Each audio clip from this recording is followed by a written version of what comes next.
This is part 3 of our discussion on the Tagalog verbs equivalent to the English verb to walk.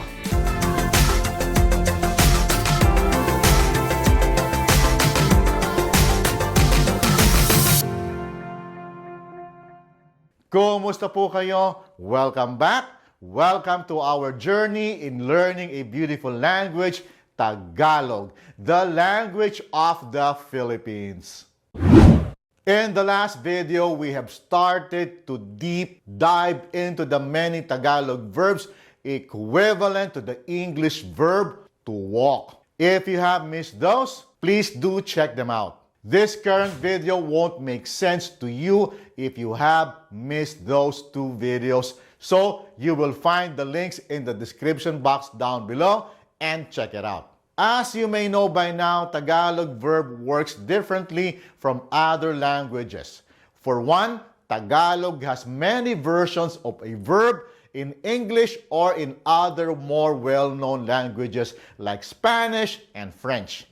In the last two videos, we have talked about the infinitive and imperative forms of LAKAD, the root word walk. We also have talked about the many verbs formed from the root word LAKAD in the progressive aspect. In this video, we will continue our discussion with the remaining aspects of the many verbs formed from the root word LAKAD.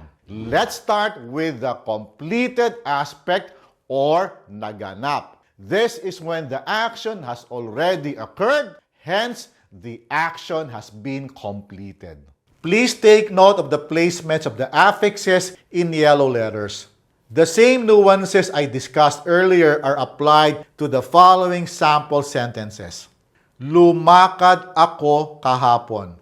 Lumakad ako kahapon. I went out yesterday. Lumakad ako sa ilalim ng araw. Lumakad ako sa ilalim ng araw. I walked under the sun. Naglakad ako kahapon. Naglakad ako kahapon. I walked yesterday. Naglakad ako sa ilalim ng araw. Naglakad ako sa ilalim ng araw. I walked under the sun. Nalakad ko ang bundok. Nalakad ko ang bundok. I was able to walk the mountain. Linakad niya ang bundok. Linakad niya ang bundok. He or she walked the mountain. Linakad niya ang kanyang aplikasyon. Linakad niya ang kanyang aplikasyon. He or she went out to work on his or her application. Ilinakad namin ang mga aso. Ilinakad namin ang mga aso. We walked the dogs. Ilinakad kita sa trabaho. Ilinakad kita sa trabaho. I went to say good things about you for you to get the job. Linakaran ko ang sahig. Linakaran ko ang sahig. I walked the floor. Ayos ba? Are you getting it? This time, let's move on to contemplative aspect or magaganap. This is when the action has not yet occurred and is about to occur. Again, please take note of the placements of the affixes in yellow letters and the reduplicated letters in white. Lalakad ako bukas. Lalakad ako bukas. I will go out tomorrow. Maglalakad ako bukas. Maglalakad ako bukas. I will walk tomorrow. Malalakad ko rin ang Camino de Santiago. Malalakad ko rin ang Camino de Santiago. I will be able to walk the Camino de Santiago soon. It's actually in my bucket list. Lalakarin niya ang bundok. Lalakarin niya ang bundok. He or she will walk the mountain. Lalakarin niya ang kanyang aplikasyon. Lalakarin niya ang kanyang aplikasyon.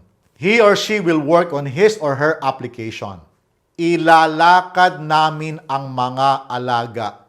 Ilalakad namin ang mga alaga. We will walk the pets. Ilalakad kita sa trabaho. Ilalakad kita sa trabaho. I will go and say good things about you so you get the job. Lalakaran ko ang sahig. Lalakaran ko ang sahig. I will walk the floor. The last aspect I will discuss is recently complete or katatapos. This is when the action has just occurred not too long ago. Hence, the action has just recently been completed. The great thing about this aspect is that there is only one conjugated form for all of the verbs. It is formed with the prefix ka, followed by the reduplicated letters L and A, then the root word lakad. You now have the verb kalalakad. Verbs in the recently complete aspects are normally paired with the adverb lang, just. Here are some examples. Kalalakad ko lang kanina. Kalalakad ko lang kanina. I just went out a while ago. Kalalakad ko lang sa ulan. Kalalakad ko lang sa ulan. I just walked in the rain. Kalalakad ko lang kahapon sa parke. Kalalakad ko lang kahapon sa parke. I just walked the park yesterday. Kalalakad ko lang sa daan na iyan. Kalalakad ko lang sa daan na iyan. I just walked that path. Kalalakad ko lang ang Camino de Santiago. Kalalakad ko lang ang Camino de Santiago. I just walked the Camino de Santiago. Kalalakad ko lang ang lisensya ko. Kalalakad ko lang ang lisensya ko. I just went out to work on my license. Kalalakad ko lang ng aso. Kalalakad ko lang ng aso. I just walked the dog. Kalalakad ko lang sa pasilyo. Kalalakad ko lang sa pasilyo. I just walked on the aisle. Tagalog verbs may require some getting used to. It is so different from English and other languages. You don't need to memorize everything. Just be aware that they work differently from your own language. This channel's goal is to provide you with the point of reference that can guide you. With practice, you will be able to get the hang of it. Go ahead and speak with your Filipino friends or partners. They will be able to help you. That's about it for now. I will see you again soon. Maraming salamat po at hanggang sa susunod.